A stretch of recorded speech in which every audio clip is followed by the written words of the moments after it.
নমস্কার বন্ধুরা, জয়ার পাকশালাতে সবাইকে স্বাগত। আজকে একটা টিফিন বা সন্ধ্যের স্ন্যাক্স যে কোনো টাইমেই এটা ব্যবহার করা যায়, একটা ব্রেড পকেট বা ব্রেড র্যাপ করে দেখাবো। এর জন্য আমি 4 পিস ব্রেড নিয়ে নিয়েছি। আপনারা আপনাদের প্রয়োজন মতন নেবেন। ব্রেডটা আমি একটা গ্লাস দিয়ে এইভাবে গোল করে কেটে নিয়ে নিচ্ছি। সব ব্রেডগুলো এইভাবেই আমি কেটে নিয়ে নিচ্ছি। এর চারদিকের এই যে অংশটা, এটা আমি ফেলে দেব না, এটা ব্রেড ক্রাম্বস করে রেখে দেব। ব্রেডগুলো সমস্ত কাটা হয়ে গেছে। আমি একটা আলু সিদ্ধ করে নিয়েছি আগে থেকেই। আলুটার ছাল ছাড়িয়ে নেব।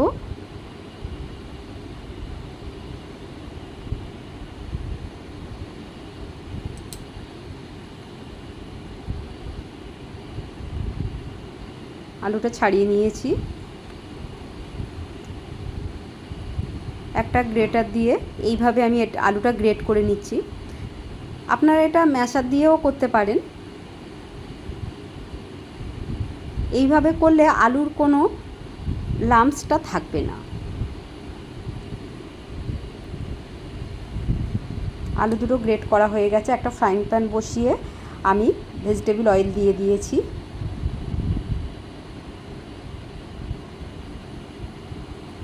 এর মধ্যে জিরা দিলাম হাফ চামচ, কারি পাতা কিছুটা দিলাম, কাঁচা লঙ্কা কুচি দুটো, কাঁচা লঙ্কা আমি ছোটো ছোটো করে কেটে রেখেছি সেটা দিয়ে দিলাম। আর যে আলুটা আমি গ্রেট করে রেখেছি সেই আলুটা দিয়ে দিলাম। খুব ভালো করে এটা ভেজে নিতে হবে। এইভাবে যদি করা যায় এর টেস্ট অনেক গুণ বেড়ে যায়। সামান্য একটু হলুদ দিলাম, জিরা গুঁড়ো হাফ চামচ দিলাম, ধনিয়া গুঁড়ো হাফ চামচ দিয়েছি, আর গরম মশলা দিয়েছি হাফ চামচের একটু কম, আর হাফ চামচ আমি চাট মশলা দিয়েছি। খুব সুন্দর একটা চটপটা ভাব আসবে চাট মশলাটা দিলে। আপনাদের যদি চাট মশলা না থাকে সামান্য একটু লেবুর রস শেষে দেবেন, হয়ে গেলে একটু ঠান্ডা করে। নুন দিয়ে দিলাম পরিমাণ মতো। সব কিছু খুব ভালো করে ভেজে নিতে হবে।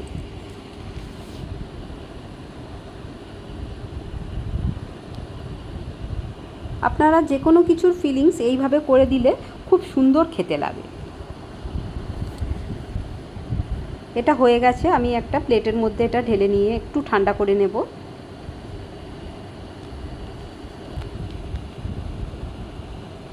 এটা ঠান্ডা হয়ে গেছে। ব্রেডের ওপরে খুব ভালো করে এটা স্প্রেড করে দিতে হবে।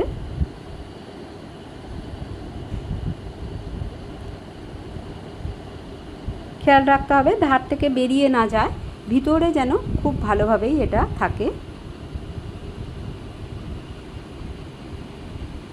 এর উপরে আরও একটা আমি ব্রেড দিয়ে দিলাম। দেখুন কত সুন্দর দেখতে লাগছে। আমি এটা মিডল থেকে কেটে দুটো টুকরো করে নিয়ে নিলাম। আরও একটা ব্রেডে সেম এইভাবেই করে নিচ্ছি। রেসিপিটি ভালো লাগলে লাইক, শেয়ার, কমেন্ট এবং সাবস্ক্রাইব করতে ভুলবেন না। পাশে থাকা বেল আইকনটি প্রেস করে দেবেন। আমার নেক্সট ভিডিওর নোটিফিকেশান সবার আগে আপনার কাছে পৌঁছে যাবে। আলুটা খুব ভালো করে দিয়ে দেওয়া হয়েছে।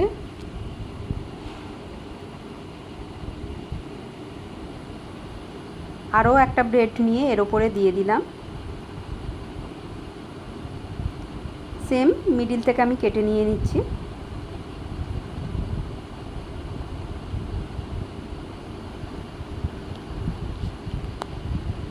একটা ফ্রাইং প্যান বসিয়ে নেব।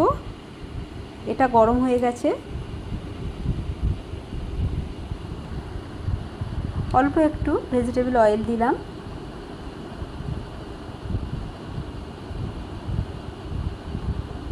এইভাবে যদি করে সন্ধ্যার সময় বা কোনো বৃষ্টির দিনে যদি করেন, তাহলে চপ সিঙ্গারা ফেলে এটাই খাবে, এতটাই সুন্দর টেস্টের, অপূর্ব খেতে।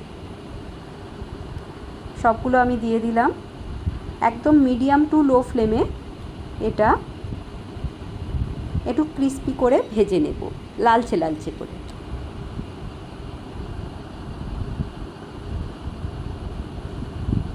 এই রকমভাবে আপনারা বাচ্চাদের টিফিনেও দিতে পারেন, খুব ভালোবেসে তারা টিফিনটা খাবে।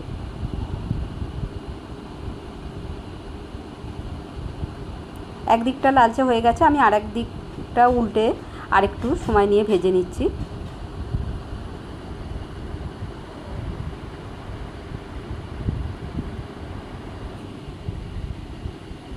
হাই ফ্লেমে করলে এটা উপর থেকে লালচে হয়ে যাবে বা পুড়ে যাবে, তখন খেতে আর ভালো লাগবে না, কিন্তু কাঁচা থেকে যাবে। এইভাবে করলে খুব সুন্দর ভিতরের পুর বা উপরটা খুব ভালো ক্রিস্পি হবে।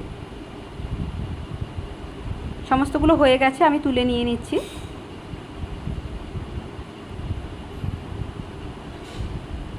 খুবই সহজে, খুবই কম সময়ে দারুণ সুন্দর একটা স্ন্যাক্স আইটেম। আমি কিছুটা ঝুরি ভাজা নিয়েছি আর একটু টমেটো কেচাপ নিয়েছি, নিয়ে এই যে এর উপরের অংশটা এইভাবে একটু কেচাপের মধ্যে দিয়ে আর ঝুরি ভাজাতে এইভাবে একটু মাখিয়ে নিয়ে নিচ্ছি।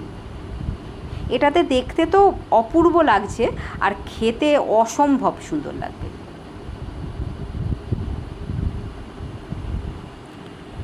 এইভাবে সমস্তগুলো করে নেব।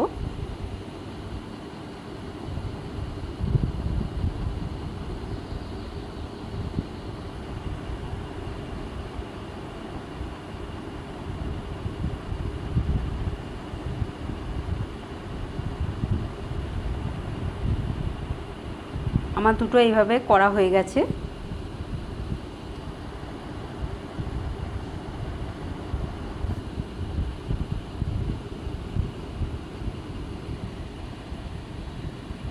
এইভাবে সমস্তগুলো আমি করে নিয়েছি, দেখুন কত সুন্দর দেখতে লাগছে। কেমন লাগলো অবশ্যই কমেন্ট বক্সে জানাবেন। আপনাদের কমেন্টের অপেক্ষায় রইলাম।